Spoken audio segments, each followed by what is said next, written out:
no céu, Jesus a me aparecer em gloriosa luz. Todos vão me ver naquele dia, qual eu hei de receber e Cristo galardão, porque já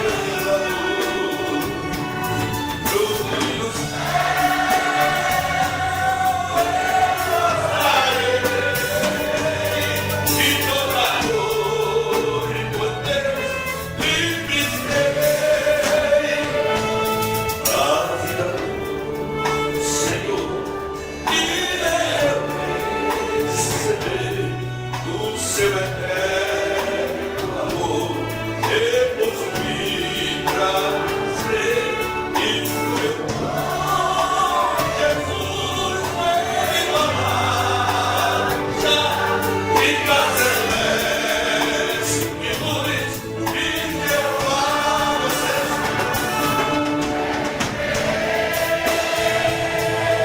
o bom Jesus.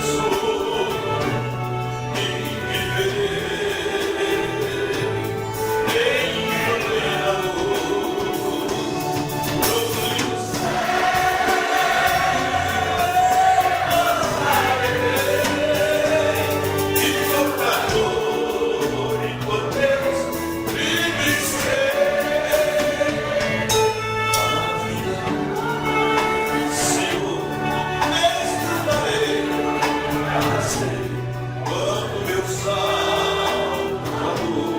em glória aparecer, eis que ele vem os santos relatar para a noção da lei, onde dirá deve ver o bom Jesus.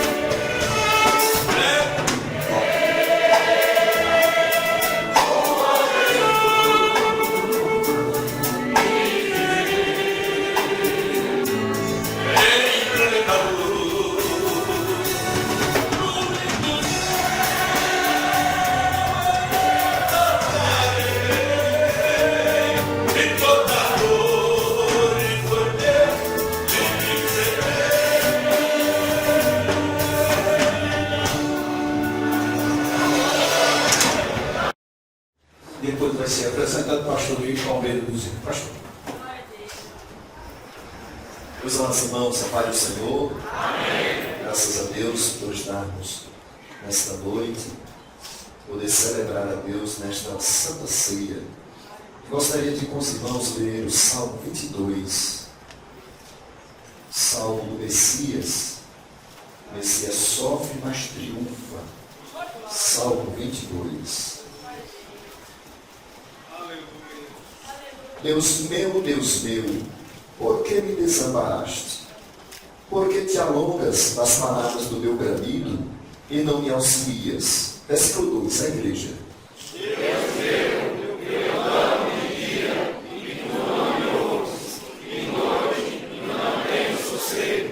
Porém tu és santo, porque habitas entre os louvores de Israel. 4. Em ti confiaram nossos pais, confiaram e tu os livraste. A ti clamaram e escaparam. Em ti confiaram e não foram confundidos. Mas eu sou velho, e não homem, o pobre dos homens, desprezado do povo. Todos os que me veem zombam de mim, estendem os lábios e meneiam a cabeça, dizendo: Confiou no Senhor, seu livro, e livre-o, tu és o que me tiraste do ventre, o que me preservaste estando ainda aos seios de minha mãe.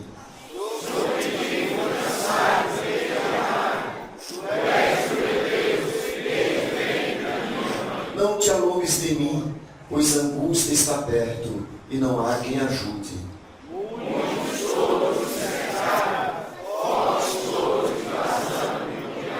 Abriram contra mim suas bocas, como um leão que despedaça e que ruge.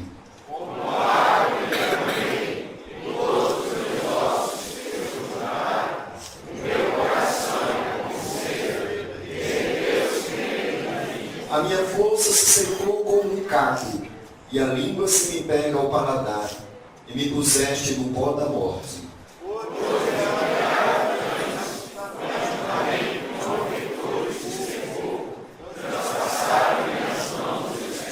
Poderia contar todos os meus ossos, eles vêm e me contemplam.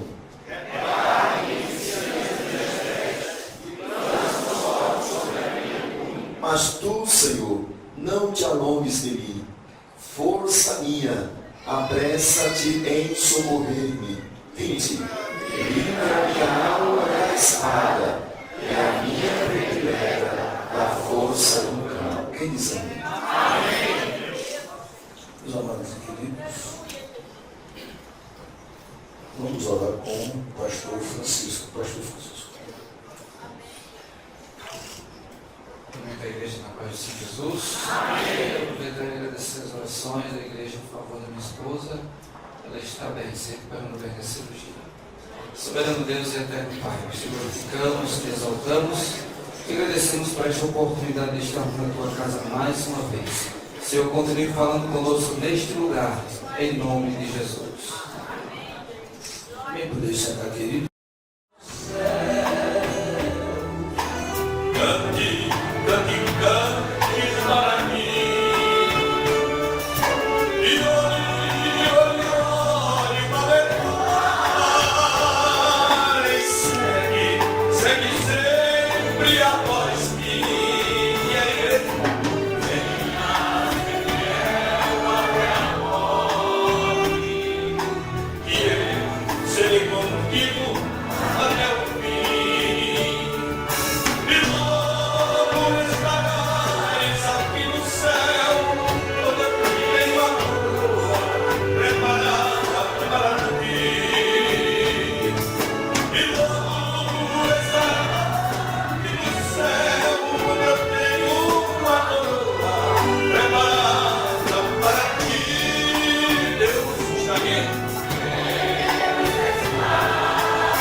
Para tanto, eu vos convido a ler o Evangelho do Senhor Jesus, segundo escreveu o evangelista Mateus, capítulo de número 14. Mateus, capítulo 14. E enquanto os irmãos vão encontrando essa expressão bíblica, quero louvar a Deus pela vida do pastor Antônio Roberto, em nome de Deus. O Senhor nos deu a riqueza, deu a oportunidade de conhecer, a bênção, a referência. Fomos muito agraciados neste dia. Muito obrigado, pastor Antônio, pela confiança e liberdade de estarmos cooperando neste glorioso campo. Pastor Francisco, aqui na Brasília, Deus abençoe. Pastor Romiro, na Bananeira, Deus abençoe. E também o pastor Jaziel, na Bananeira. Jesus. Eu mencionei o nome desses meus companheiros, pois estivemos durante esses dias cooperando no reino de Deus, mais propriamente nos trabalhos, onde o Senhor e a sua mão poderosa se moveu. Jovens foram batizados no Espírito Santo, a igreja foi renovada e o nome do Senhor foi glorificado. Mencionando o nome desses três abnegados servos de Deus, eu e a minha esposa agradecemos a forma que fomos tratados, recebidos e abençoados neste lugar. Muito obrigado. A eternidade revelará a nossa gratidão. Quero louvar a Deus pela vida do Osnair, Pedro e do Abel, que são amigos que o Senhor me presenteou aqui, que cuidam do nosso translado, cuidam da nossa refeição, nos ajudam. Deus abençoe. O Espírito Ives também nos ajudou. E também louvar a Deus, ainda em tempo, pela vida do pastor Donizete, meu amigo, particular, servo de Deus, que teve a confiança e a coragem de nos indicar aqui em Arapiraca. Parece que deu certo, né, pastor Francisco? Obrigado, pastor Donizete. Deus abençoe. Meus irmãos, quando se encontrar o texto, digam amém. Amém. Diz-nos assim a partir do versículo 22. Capítulo 14 do Evangelho de Mateus, versículo 22 em diante, diz-nos assim: E logo ordenou Jesus que os seus discípulos entrassem no barco e fossem para o outro lado, enquanto despedia a multidão. E despedida a multidão, subiu para o monte para orar à parte, e chegada já à tarde, estava ali só. E o barco estava já no meio do mar, açoitado pelas ondas, porque o vento era contrário. Mas à quarta vigília da noite, dirigiu-se Jesus para eles andando por cima do mar. E os discípulos, vendo andando sobre o mar, assustaram-se, dizendo: É um fantasma, e gritaram com medo. Jesus, porém, lhes falou logo, dizendo: Tende bom ânimo, sou eu, não temais. E respondeu-lhe Pedro e disse: Senhor, se és tu, manda-me ter contigo por cima das águas. E ele disse: Vem. E Pedro, descendo do barco, andou sobre as águas para ir ter com Jesus. Mas sentindo o vento forte, teve medo, e começando a ir para o fundo, clamou dizendo: Senhor, salva-me. E logo Jesus, estendendo a mão, segurou-o e disse-lhe: Homem de pouca fé, por que duvidaste? E quando subiram para o barco, acalmou o vento. Amém? Glória a Deus. Meus irmãos, eu quero, nessa oportunidade, vos falar acerca deste texto, atentando também para este culto memorial de Santa Ceia, esse culto de ceia do Senhor, e falar acerca de Santa Ceia, ou falar alguma palavra que abrange este sentimento, este cenário, este momento tão sublime, é falar acerca da Páscoa, do resgate, a grande vitória que foi nos dada da parte de Deus. A palavra Páscoa, ela vem do hebraico passagem, e dentro da conjunção do hebraísmo, ela também significa passar para o outro lado. Então, quando eu orava a Deus pedindo ao Senhor uma palavra, o Senhor me levou a atentar o que significa Páscoa, que é passagem ou passar para o outro lado. E aí o Senhor me colocou no coração este texto, porque o Senhor contemplaram que aqui Jesus está convidando os discípulos para passar para o outro lado. Jesus está de forma instrutiva e profética dizendo aos discípulos que a nossa vitória será confirmada em Deus quando um dia nós passarmos para o outro lado.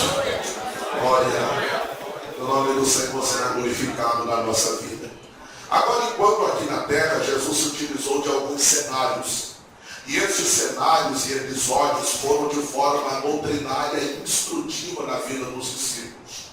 Os irmãos vão observar dentro das páginas seletivas da Bíblia que os discípulos eles passaram por mais de uma vez por uma tempestade no alto mar da Galileia, ou mar de Tiberíades, ou lago de Genezaré, que era o mesmo espaço geográfico.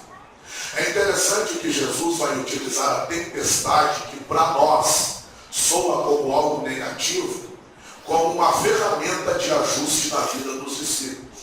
O propósito era um só: atravessar para outra plana.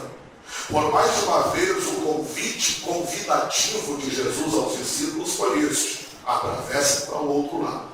Jesus continua fazendo esse convite: atravessem para o outro lado. Todo mês você tem um dia que esse convite ecoa: atravessa para o outro lado, é o dia da ceia.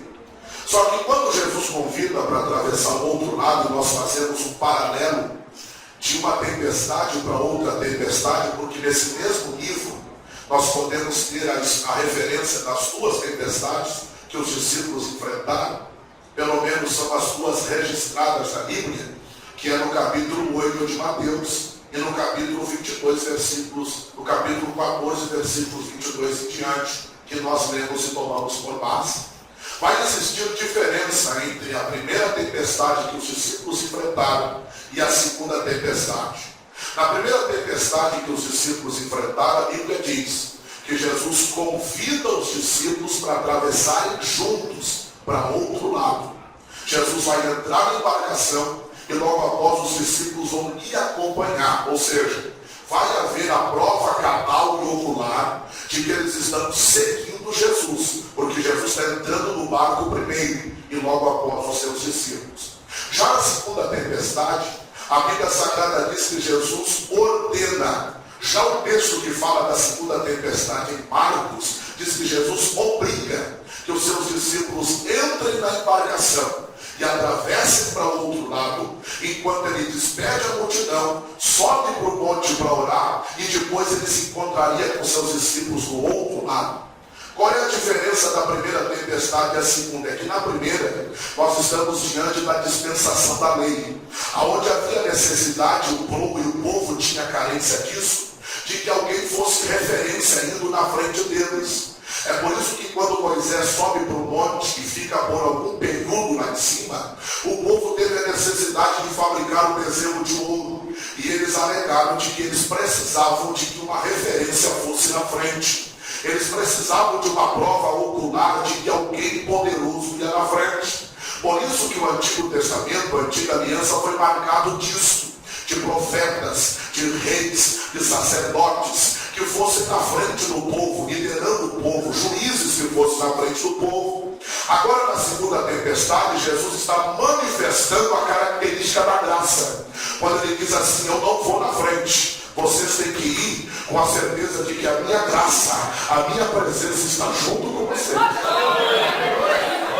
Na primeira tempestade, a Bíblia diz que Jesus dormia na proa, os discípulos acordam ele porque pensavam que iam perecer, e disseram para Jesus: não acorde o Senhor que vamos perecer. Jesus verbaliza e diz: vento para, mar aquieta-te, e houve bonança. Já na segunda tempestade, a Bíblia diz que na quarta vigília da noite, ele aparece caminhando sobre as águas. E o texto diz que Pedro, após ouvir que era o Senhor, diz: mestre, se tu me faças ter contigo sobre as águas. Pedro vai afundar, Jesus vai te socorrer, e o texto diz, é o texto que lemos, que eles entram para dentro do barco, e logo após que Jesus entra, o vento cessa. Na primeira tempestade, para que o problema fosse resolvido, Jesus teve que falar: vento para, mar aquieta-te. Na segunda tempestade, Jesus só entrou e a presença dele resolveu. Estou ouvindo glória a Deus, aleluia, está no culto. Glória a Deus. Se você sentir e quiser, olha para quem está do teu lado e diz assim: meu irmão, a presença dele vai resolver, viu? Glória a Deus. Tem gente que precisa ouvir palavra. E Jesus diz assim: eu tenho palavra. Se você quer palavra, tem Bíblia, tem palavra, tem glória a Deus aqui por intermédio da palavra. Mas tem crente que a minha presença já resolve, a minha presença dá jeito. Então esse é o antídoto, esse é o remédio. É palavra e presença, presença e palavra, e tudo se resolve. Então levante a mão, solte o lado de glória. Glória a Deus. É interessante, meus irmãos, que essa tempestade que os discípulos vão enfrentar vai ser manifestada logo após o ato de obediência. Eu fiquei questionando ao Senhor essa atitude. Jesus está ordenando que eles entrem na embarcação, a linguagem é uma só. O texto de Marcos, como eu já vos disse, Jesus obriga. E eu fiquei questionando por quê. Se você ler o contexto do capítulo 14, você vai ver uma multidão se aproximando de Jesus com fome. E Jesus vai multiplicar pão, vai multiplicar peixe, vai saciar a fome da multidão. A Bíblia vai dizer que nesse mesmo contexto, Jesus vai curar uma multidão de enfermos e vai libertar uma multidão de oprimidos. Uma multidão cercava Jesus, porém Jesus olha para os discípulos, se direciona aos discípulos e obriga os seus discípulos a entrar no barco. Então eu aprendo uma lição aqui. Tem gente que é que nem a multidão, que só se aproxima para encher a barriga de pão e de peixe. Agora tem outro que é discípulo, Jesus diz assim: de você não abre mão que entra no barco, ele logo. Dá uma olhadinha discreta, só não fala nada. E vê se quem sentou do teu lado tem cara de comedor de pão, de peixe, ou tem cara de discípulo que tem compromisso com o barco. Dá uma olhadinha. Só quem tem compromisso com o barco de Jesus, levante a mão da glória. Você foi chamado para o barco, meu irmão. Você foi chamado para ter um treinamento de compromisso com o barco. Glória a Deus. E o barco na tipologia bíblica pode ser igreja, o ministério, tipifica a tua chamada, tipifica, aleluia, o ministério que Deus te otorgou, te designou. Você não tem compromisso com pão e peixe, isso é coisa para faminto. Você já teve a sua fome saciada, agora Deus chamou para saciar a fome de alguém. Glória a Deus. É interessante que quando Jesus obriga de eles entrarem na embarcação, dentro da gramática portuguesa, sem ferir a exegese fiel, Jesus não está dando opção aos discípulos. Quando Jesus obriga eles a entrar, Jesus está dizendo: eu não estou dando opção. A opção eu dei para vocês antes de ser discípulo. Quem aceita o chamado para discípulo, não vai ter mais opção. Eu tenho falado isso porque Deus tem ministrado ao meu coração. Jesus chega na margem do lago de Genezaré, na praia da Galileia, no capítulo 5 de Lucas, e Pedro estava lavando as redes. Aí Jesus pede para Pedro entrar no barco, ir para o alto mar, lançar a rede sobre a palavra dele e a rede enche. A Bíblia diz que era tanto peixe que encheu os dois barquinhos da equipe que quase foi a pique. E agora Jesus chega na praia e diz assim: agora tu larga a rede e eu te farei pescador de homens. Eu fico perguntando por que Jesus não convidou ele para ser pescador de homens quando a rede estava vazia, o barco também. Por que Jesus fez ele viver um milagre? Agora com os barcos cheios e a rede cheia, Jesus olha para ele e diz assim: agora tu me segue. É porque o chamado vai requerer de você uma decisão de abrir mão de alguma coisa. Se Jesus convidasse Pedro para ser discípulo com a rede, com o barco vazio, Pedro não ia ter nada para abrir mão, porque ele não tinha nada mesmo. Aí Jesus enche o barco, enche a rede, e Jesus está dizendo: para me seguir, tem que abrir mão de alguma coisa. Então o discípulo é assim. Ele não tem mais opções, ele não tem mais escolha depois que se torna discípulo. Se você quiser gravar essa frase, grave, porque Deus vai ministrar no teu coração. Grave essa frase: quem Deus escolhe não tem mais escolha. Grave isso. Glória a Deus. Você está sofrendo porque você está relutando com Deus. Você está sofrendo porque você está batendo de frente com Deus. Ei, meu irmão, Jesus te escolheu, então tu não tem mais escolha. Entrar ou entrar. Ou você entra ou você entra. Jesus te chamou, tu és discípulo, então entra logo no barco. Os discípulos obedeceram.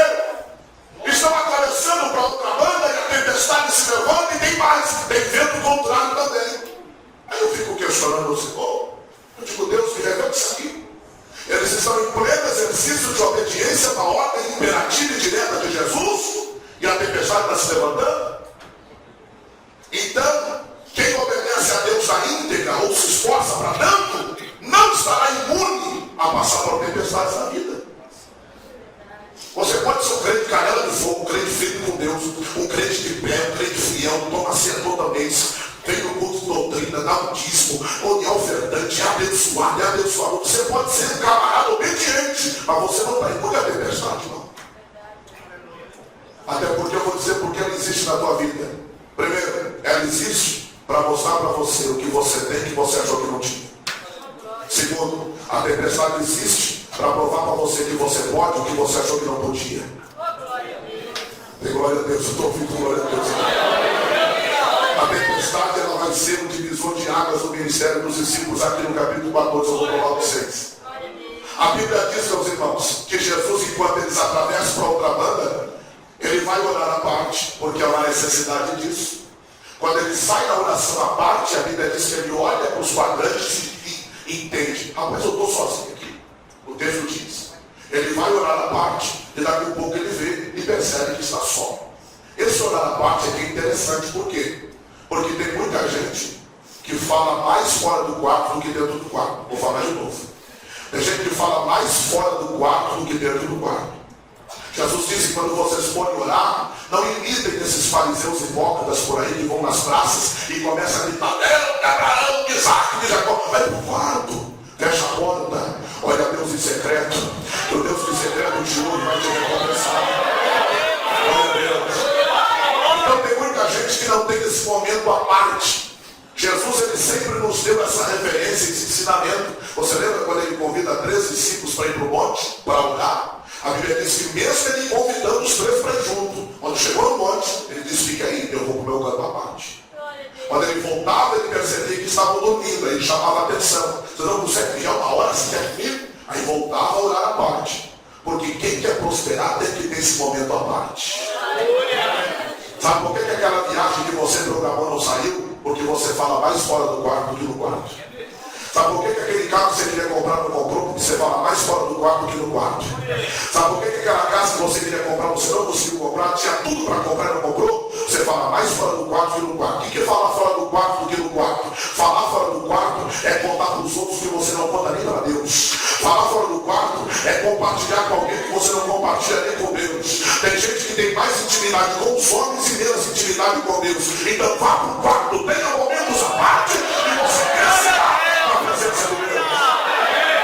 Eita glória. Só tem uma coisa, quando ele sai do momento à parte, ele vê que está sozinho. Isso aqui vai acontecer na vida de qualquer um, e não é porque você é premiado, não é porque você foi escolhido para sofrer, não. Isso vai acontecer porque por intermédio desse cenário Deus vai ministrar no teu coração o que você precisa ser edificado. Que cenário é esse, pregador? Nesse mesmo capítulo, Jesus vai alimentar cerca de 20 mil pessoas. Nesse mesmo capítulo, ele vai curar uma infinidade de enfermos. Nesse mesmo capítulo, ele vai libertar um bocado de gente. Mas quando ele vai olhar para o lado dele, não tem ninguém. Sabe o que isso significa? Significa que quando precisavam dele, cercaram ele. Mas quando ele precisou de alguém, não tinha ninguém. Não se emocione quando as pessoas te cercam. Porque muitas das vezes te cercam para se beneficiar com aquilo que tu tem. Tem alguém para dar glória a Deus? Jesus olha e vê que está sozinho. Mas a expressão sozinho aqui no grego quer dizer sem ser humano. Vou falar de novo, você está comigo, glória a Deus. Quando a Bíblia diz que ele olha ao seu derredor e vê que está só, uma ramificação no grego quer dizer que ele está sem ser humano à sua volta. Sabe o que significa? Você pode até olhar aos quadrantes da sua vida e ver que aquele que era amigo foi embora, aquele que você botou dentro da tua casa e traiu, pode todo mundo virar as costas, mas você não está ausente na presença de Deus. Você pode estar sem ser humano na volta, mas está cheio de Deus, cheio de anjos ao teu derredor. Levante a mão quem crê.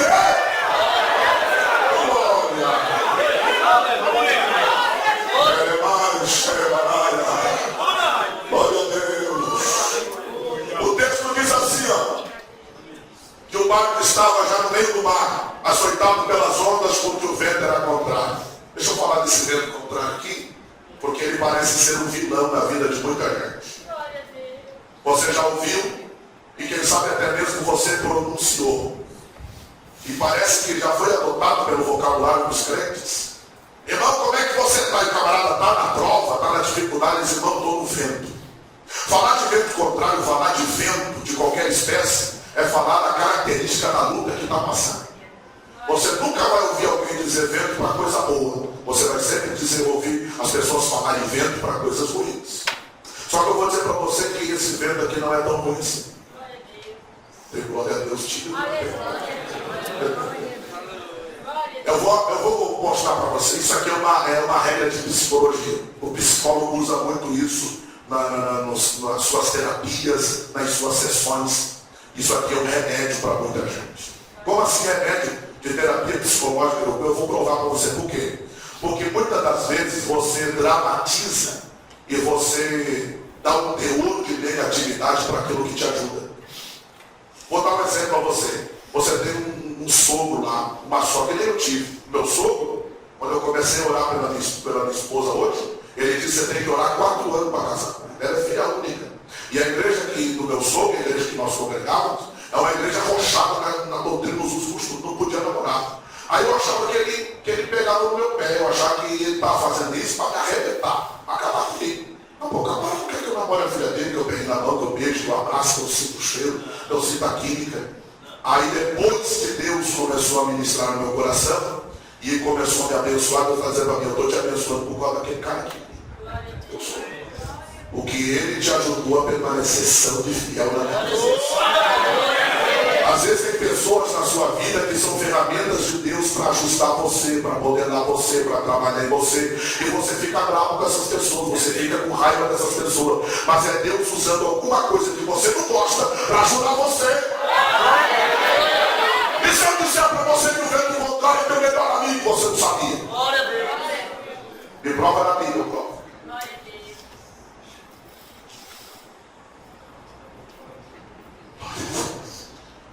Você lembra da nação de Israel quando sai do cativeiro egípcio? A Bíblia diz que eles marcham pelo deserto, chegam diante do mar vermelho, também conhecido como o mar dos Junqueiros. A promessa de Deus já fora liberada, que eles atravessariam aquele mar com pés enxutos, lembra? A Bíblia diz que quando eles chegam, a primeira coisa é murmurar. Moisés, como intercessor, vai dizer, Deus, e aí? O povo está reclamando, dizendo que lá no Egito tinha sepultura para ser enterrado, lá no Egito tinha cebola, tinha alho, tinha um bocado de coisa para comer, aqui não tem nada. Eles estão reclamando, e o Senhor falou para mim, por que Moisés não está clamando a mim, falando comigo?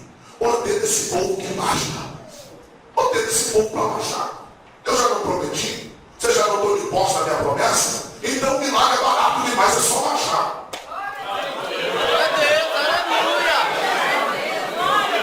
Irmão, tem gente que deixa o milagre caro, o milagre não é caro, o milagre é barato, irmão. Você lembra de Josafá, que levanta o seu exército, levanta o censo, percebe que o que ele tem de soldados não é suficiente para derrubar, mas ele quer guiar, porque ele é corajoso. Aí Deus vem lá e fala para ele, rapaz, essa peleja não é tua, essa peleja é minha. Pois essa peleja vós não tendes que pelejar, diz o Senhor.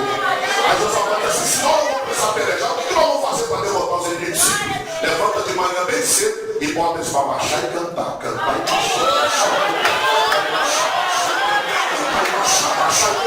É só o que você precisa diante do mar vermelho, diante das dificuldades dos almoços da vida. Cantar, marchar e cantar. Então tá barato demais. O resto é com ele. A primeira é com ele. Derrubar a menina com ele. Só que ele é aqui para marchar e cantar. Levanta, solte.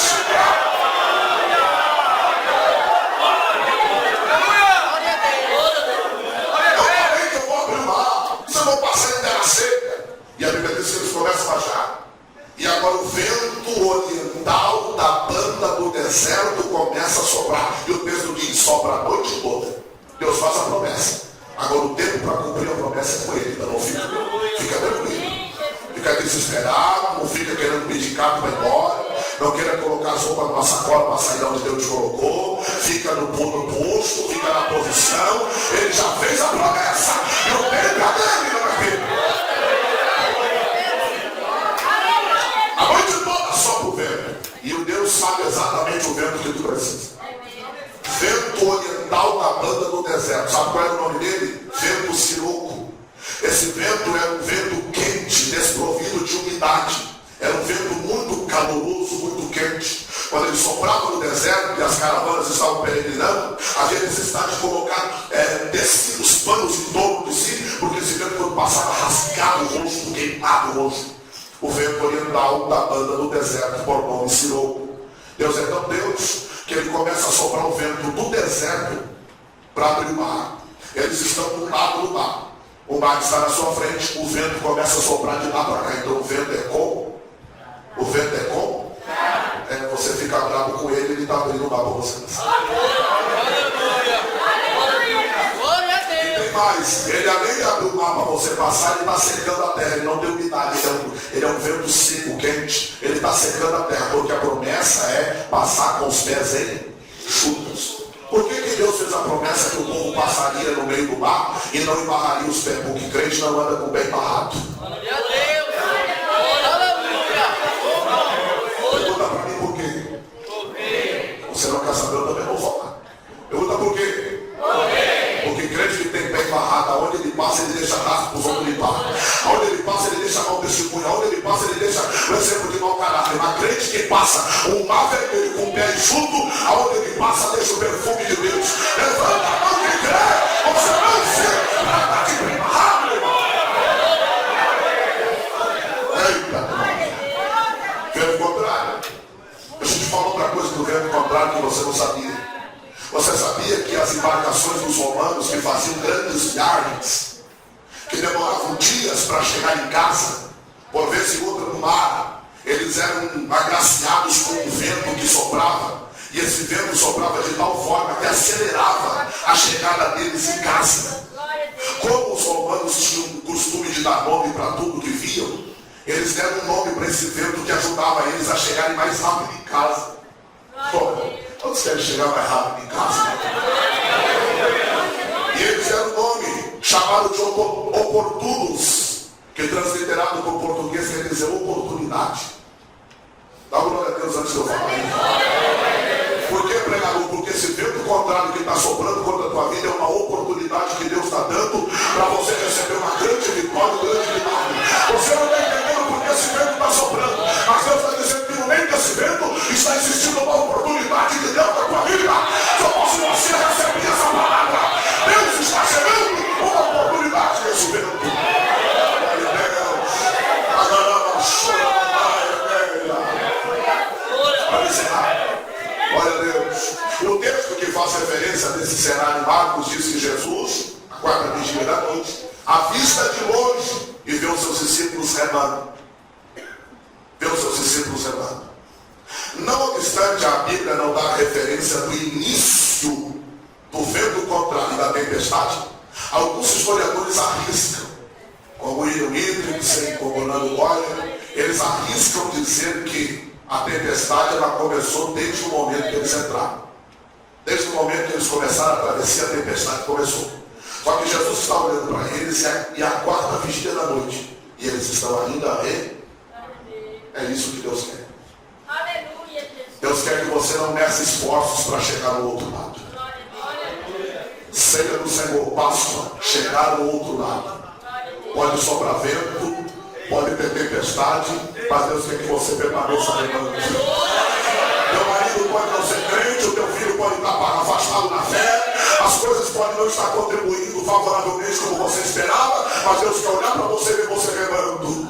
Você pode estar dizendo, Deus, está tudo difícil, não está com o meu trabalho que tivesse. Jesus está dizendo, eu quero olhar para você e quero ver você remando. Continue remando, a tempestade não vai parar, a tempestade vai permanecer. Enquanto você está aqui nessa terra, vai ter luta, vai ter prova, vai ter problema, mas permaneça remando, porque o que você tem é chegar do outro lado. Precisa chegar do outro lado. Não pare de remar. Pare de acreditar, não pare de glorificar, de orar, de acreditar. Continue movimentando esses remos da fé, da esperança. Você vai chegar do outro lado e cantarás o hino da vitória. Eu lá verei Abraão, eu verei meus irmãos, lá verei Isaac e Jacó. É do outro lado, irmão.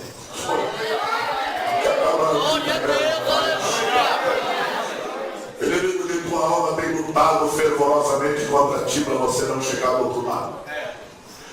Mas eu tenho uma notícia para te dar: tu receberás o auxílio de Jesus caminhando sobre as águas para poder chegar. Levante uma de sua mão para receber uma graça que está descendo aqui. Você não vai parar no meio do caminho e no meio do mar. Você saiu do ponto e chegará ao cais. Jesus vai garantir o teu tráfego em segurança. Você não vai se afastar dos caminhos. Você não vai largar o departamento que Deus te deu. Você não vai sair do posto. Você não vai abandonar a posição. Você não vai, aleluia, clausurar os seus playbacks. Você não vai parar de pregar. Aí o obreiro levanta a tua cabeça. Tem tempestade vem vento contra o bem, mas tem auxílio de Jesus. Você vai conseguir chegar do outro lado. Fica de pé quem crê, fica de pé quem aguarda esse momento glorioso.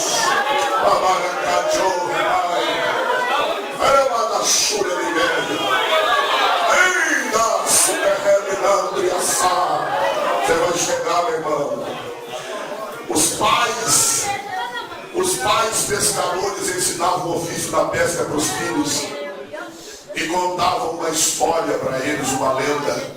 Eles diziam que os pescadores que morriam trabalhando no mar da Galileia nos dias das tempestades, seu espírito ficava como alma vacante dentro da água. E quando as tempestades se levantavam, esses espíritos surgiam de dentro da água e começavam a caminhar por sobre as águas. Então os pescadores, eles cresceram com essa lenda de que as almas dos pescadores que morreram no mar apareciam nas tempestades. Então quando Jesus aparece caminhando sobre as águas, os discípulos lembram da lenda que papai contou e começam a gritar: é fantasma, é fantasma. Aí Jesus diz assim: não temas, sou eu. O que isso quer dizer, pregador? Quando ele olha para os discípulos chamando ele de fantasma, Jesus está dizendo, quando ele diz que é ele, Deus está dizendo: eu não sou lenda, eu sou realidade. Jesus não é uma lenda na vida de nenhum dos escuros. Jesus não é uma falácia. Jesus não é uma incógnita. Jesus não é uma inverdade. Jesus não é uma fábula. Jesus não é uma lenda, ele é realidade. Essa tempestade vai provar para você quão real Jesus é na tua vida, na tua promessa, nos teus sonhos, na tua família, no teu ministério, na tua casa. Quem crê, diga glória a Deus. Vamos dizer amém? Amém. Boa festa. A noite toda a gente vai escutando, a noite toda, né? Pastor Francisco, pastor